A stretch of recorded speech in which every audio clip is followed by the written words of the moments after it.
Hey everyone, welcome back to my channel. My name is Rachel Gonzalez. I am a recovering perfectionist just trying to become more like Jesus and live in God's perfect will for my life.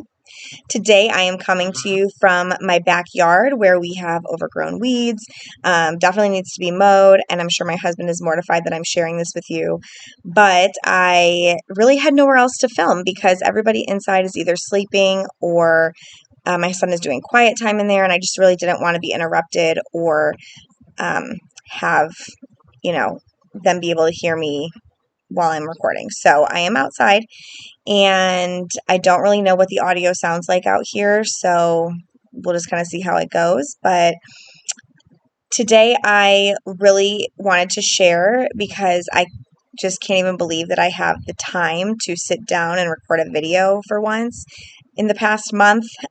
So I really wanted to be able to sit down and just talk about our journey with foster care. And so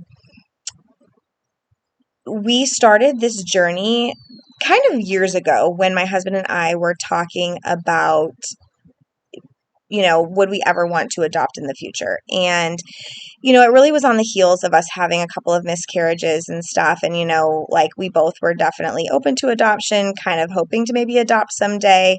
But as we looked into it and I got to know more people who had adopted, it looked like private adoption was going to be out of our price range. And so once we started getting more serious about it, and we had already had 2 children at that time. Oh, I think that's thunder.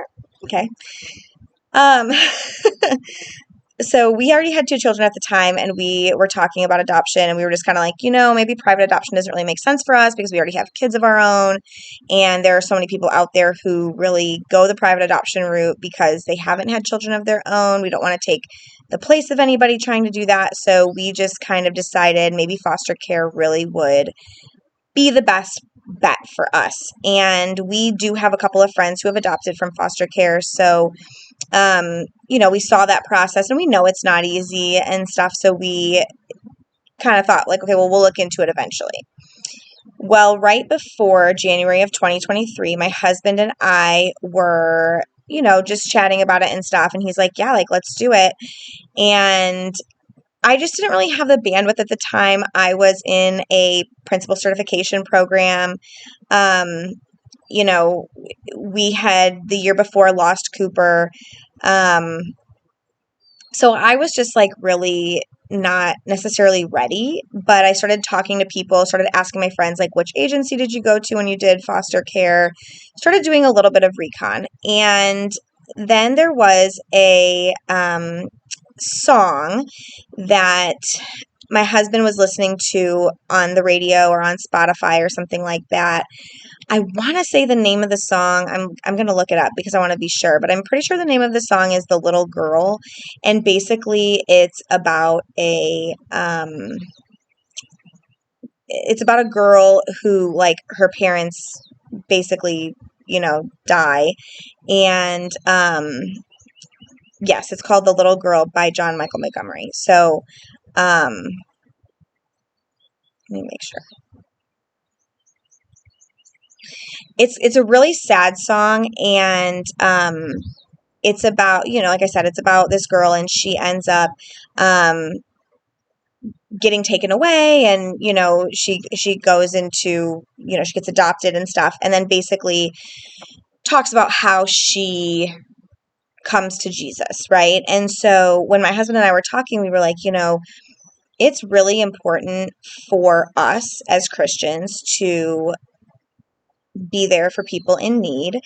And that's not just the child, but families as well. And then it is also really important for us to just help these people to know Jesus. And so we were like, maybe if we take, over the course of our life, let's say we have 10 foster children and we are able to help them to know Jesus and to feel loved and to feel just, important and safe, then that would be important, And so we made the decision, okay, we are going to do foster care. So I looked into, I think, 3 or 4 different agencies.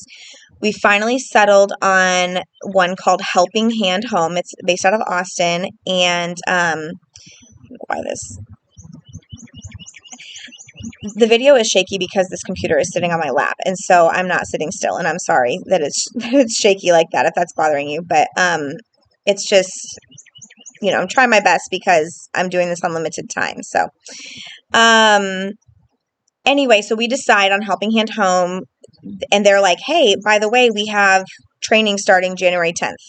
And it was like December, the end of December. And I'm like, okay, Jose, well, are we doing this or what? So we decide, yes, we are going to do it. It was a 6-week training class, 3 hours every Tuesday in the evenings after work. And we decided to go ahead and do it. So we get into the classes and, start going with it. And about 2 weeks later, I got pregnant with Eleanor. And we were not planning that. We did not plan to get pregnant at that time. We just, it kind of happened. And so we decided, well, let's just stick with it. Because, when they ask, they're like, well, are you going to do it? Because a lot of times people get pregnant and then they stop. But the thing is for us is we were not doing foster care to add kids to our family. We are doing foster care. We are doing foster care to help families and children. And that is our main purpose. So we're like, yeah, we're still going to foster. So we go through all of the things. Now, we probably could have gotten licensed like 3 months in. But again, as I was saying, I was pregnant, which if you know me, my pregnancies are very rough. I'm very sick during those. I had just finished my principal certification program and I was applying for jobs. Okay. And then also, obviously, we had a 4 and a 2-year-old at that time. So things were pretty busy. And it was a slow process for us. Like, it could have been a lot faster, but it was pretty slow because, you have to get all of these things in. You have to do a home study. You have to have an interview. You have to baby-proof your home. Like, we had to get baby gates and we had to get all the outlet covers, and we never really did that with our kids. Honestly, doing foster care kind of made us better parents. We put a lock on our sliding door for the back door. We had a little bit of trouble getting licensed at the end because of our pool that we had, and because our pool was not fenced. And so we had to prove that the pool cover we had could hold a human and all these things. And so it was just a lot.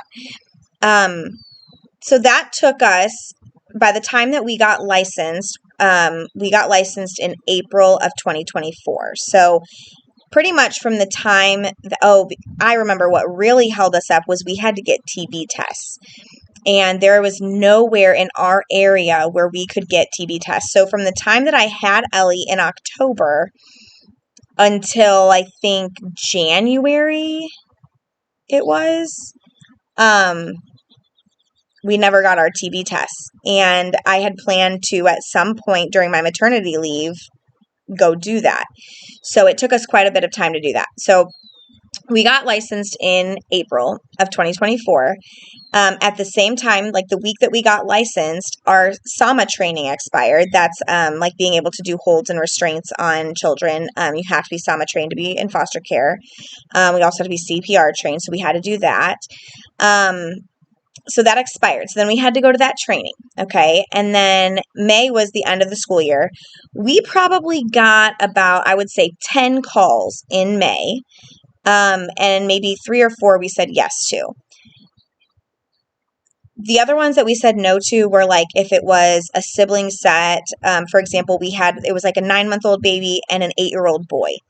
And while we would love to take them, we decided very early on when we were getting licensed, we told them that we would only do emergency placement for 0 to 2. That means that if, let's say, a child is removed from their home today, we would get the call that says, hey, we have a child who was just removed. We're going to bring them to your house. So that's what we were planning to do because we're not adoption motivated necessarily, but we are open to adoption. So pretty much what we are expecting is that we would get a baby into our home, 1 or 2. We're licensed to take 2 children at a time. And so like, let's say we could get a 9-month-old and a 2-year-old. Okay, great. Then they would be here until we figure out where they're going to be placed, or they stay here until they're reunited with their parents. So like either one, right? So that's what our plan was.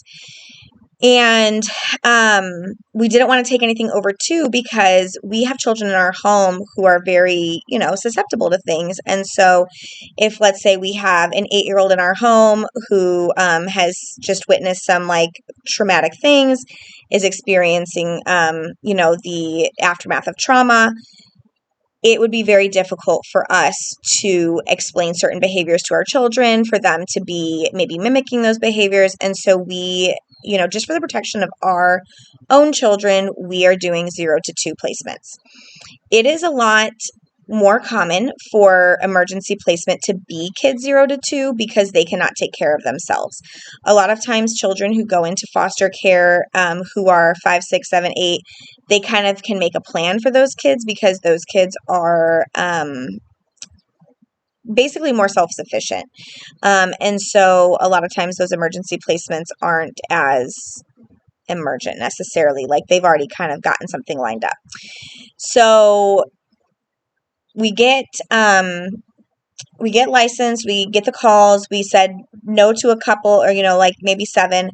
And then we said yes to about 3 or 4. And so those ones, when we would say yes, it'd be like, I got a call, at 7 in the morning. Hey, we just removed a kid. We're looking for somebody for them, a place for them to go.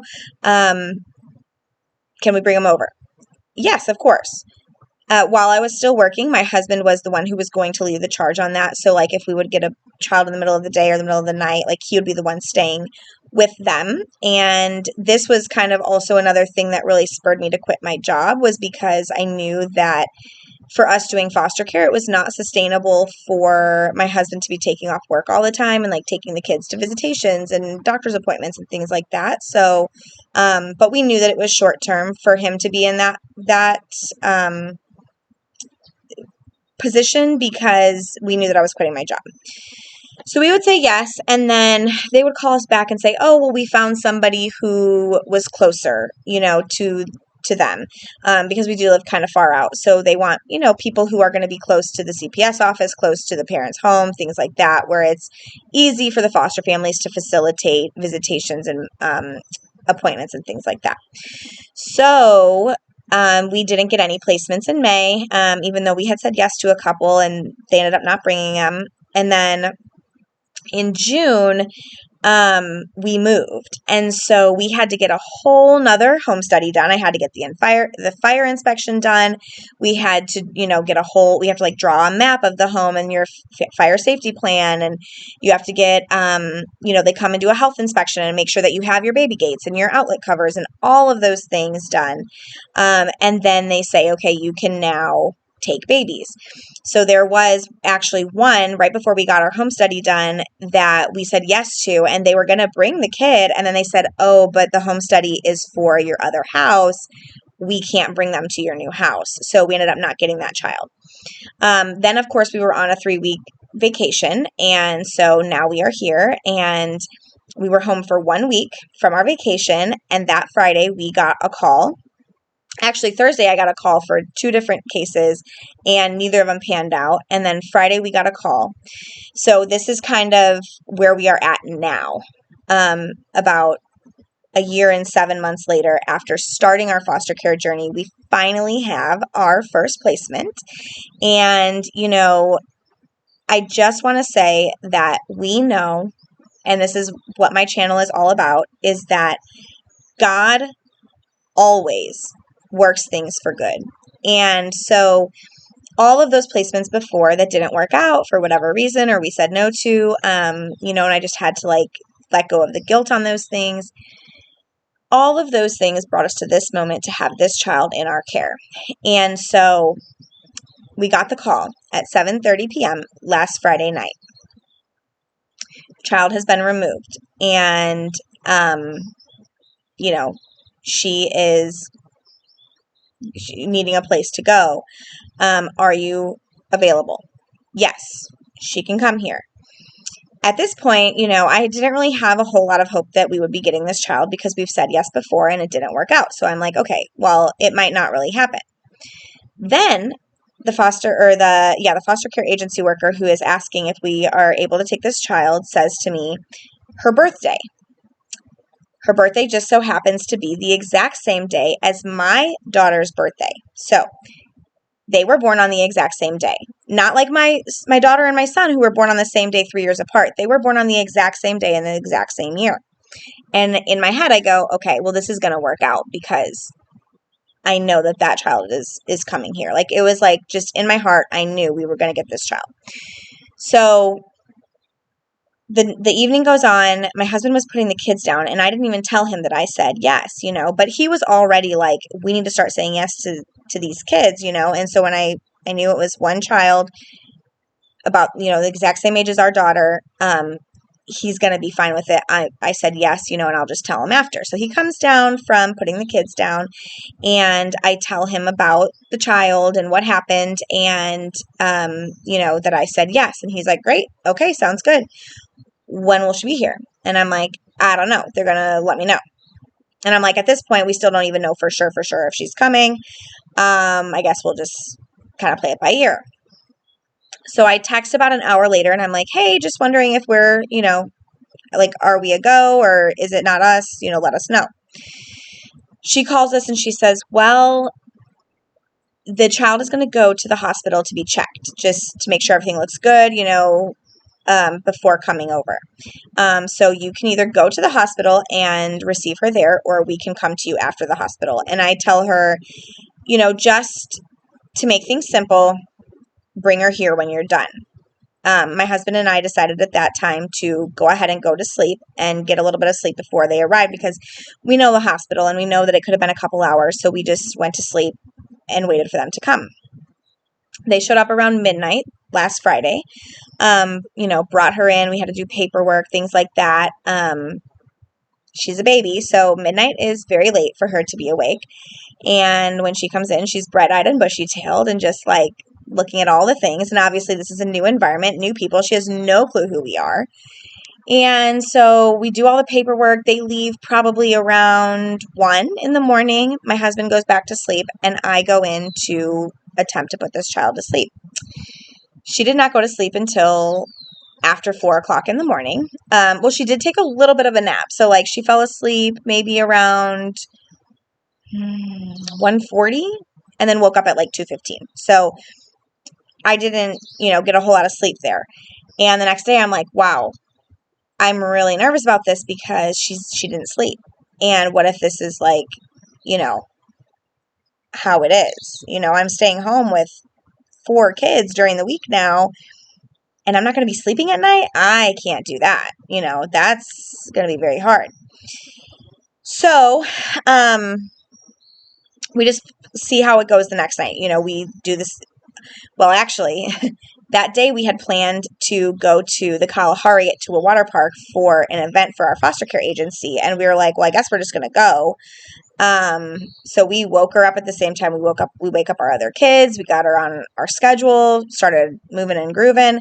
Went to the water park on like 3 hours of sleep, and we had a great time, really great time. She loved the water. She loved being with our kids. She had so much fun.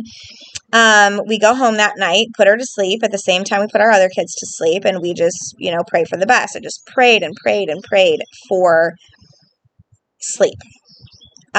She did wake up that night, and it was like, I think like for 2 hours, and then went back to sleep, slept until the morning. The next night, she was up from about 11 o'clock until 3:15. So that was very frustrating and hard. And I will say, when you have a newborn, sleep deprivation is difficult, and you have all the hormones going and all of those things, and that is really hard. I feel like when you have a newborn, there's a lot more support because your husband gets maybe some leave or takes some time off of work. You have family members or friends who like bring you meals, or, they want to support you because they want to come see a new baby and all this stuff. Okay. So you get a lot of support that way. Bringing a 9-month-old child into our home, like I will say, like I did have a couple of friends who were like, can I bring you food? Can I bring something over? Can I be there for you? They were wonderful. But it's not the same. Okay. And my husband had to go to work. I mean, he was just off for 2 full weeks in July on a vacation. So, like, he has to be at work. So he goes back to work, and Monday I was dead tired all day. Like, got barely any sleep. It was really hard. And I just, like, had to pray all day to get me through. And just kept praying for her to sleep. A couple nights in, maybe it was like that night, I think I left her with Jose because I was like, I can't do another night of this. I have to sleep. So I went to sleep, and I got a good night's sleep that night. So I was in a better mood the next day, and my husband stayed with her, and she was up, for about 2 hours that night. Again, he rocked her and got her back to sleep. Eventually, so today is Sunday. So Friday night was the first night with us that she slept through the night. And then last night she slept through the night again. And what an answered prayer that is, because I don't know how I could do not sleeping. And I just pray that moving forward, she continues to sleep well. And, I think a lot of that just has to do, like, with being on a schedule. I got her on the exact same schedule as my daughter, and she's doing great with it. She, takes great naps. She does well. She eats on that schedule and does well on that schedule. It took her a little bit of time to adjust where she, like, wasn't finishing her bottles. I think that she probably took a bottle to bed with her, whereas, like, my kids always eat, like, when they wake up from naps. So I think that is a difference for her, but she's, like, doing well adjusting to that. She's eating solid foods now. At first it didn't seem like she was, really eating a lot of solid foods, but now she's like, I mean, she can eat. So, and then also when she came, she was just kind of staying in one place, and now she's moving around, crawling. And I just feel like a lot of that has to do with, like, the boys running around. They're constantly interacting with her and Ellie, and, she sees my daughter going and she wants to be with her. They're so cute together. And this is one of the things that I think is the craziest part of the whole thing, and why I know that God moves in just the best ways, is probably for the past 4 years since we had my first son. I have been praying for twins. Now, mind you, I would have liked to have my own twins, but it's pretty unlikely. Neither Jose nor I have twins in our family. We're not doing any kind of fertility drugs or treatments. So, like, the likelihood of us having twins is very slim. Possibly as I get older, maybe. But I have been praying for twins, mostly because I just, like, wanted to do that, have one pregnancy and have 2 babies at the same time, like, a 2-for-1 special. But I have not been blessed with that in my biological children's lives. But at this point, now we basically have twins. We have 2 girls who were born on the exact same day. And I think that God answering my prayer to have twins in this way, even if it is just for a short period of time, is amazing. My hope is that this, would be either practice for us to have twins in the future, or, just us having twins would be amazing. So, as I was saying before, the goal of foster care is for the families to reunite. So our goal for our foster daughter at this time is for her family to get to a place where they can take her back and they can be a happy, sustainable family. Sometimes that doesn't work out. So in that case, the next best thing would be for her to be placed with other family members of hers that are in a healthy spot and can take her. If none of that works out, we are open to adoption. We will adopt her if the time comes. And that is where we are at with that. Foster care is hard because those kids need so much. They need care. They need love. They need emotional regulation. They need just stability, consistency. And that is what we are providing for her here. And if it's, for 6 months, if it's for a year, if it's forever, whatever she needs is what we are going to give. And we are going to do what is in the best interest of her and not necessarily, just make decisions because it's considered the right thing to do, right? So as much as we want her to go back to her family and be with her family, if that is not the best place for her to be, then so be it. That's, we'll do whatever she needs us to do. So that's kind of where we are with foster care. I just really wanted to share that with you guys because I haven't really, I know I've talked about how we have been in the foster care process, but I have not given an explanation as to why or what the process has been like. It's been really cool to just be involved and to see. We got our last training that we did with our foster care agency. We got to hear the stories of teens who have been adopted through foster care, through our foster care agency. And it just solidified so much the good that foster care is and what it does and how these kids feel like they have a worth and an identity because they were put into a home that is loving and caring and has been their saving grace. And so that's just what we want to be to kids. I do want to share a couple of scriptures because, I like to do that at the end of my videos. Today it's going to be from the internet because I had a couple in my Bible that I really liked, but with me sitting out here and having to flip back and forth and everything, it's just easier for me to read them off of my computer. So the first one is Psalm 27:10. It says, "Though my father and mother forsake me, the Lord will receive me." Psalm 82:3-4. "Defend the weak and the fatherless. Uphold the cause of the poor and the oppressed. Rescue the weak and the needy. Deliver them from the hand of the wicked." Mark 9:36-37. Whoever welcomes one of these little children in my name welcomes me. And whoever welcomes me does not welcome just me, but the one who sent me.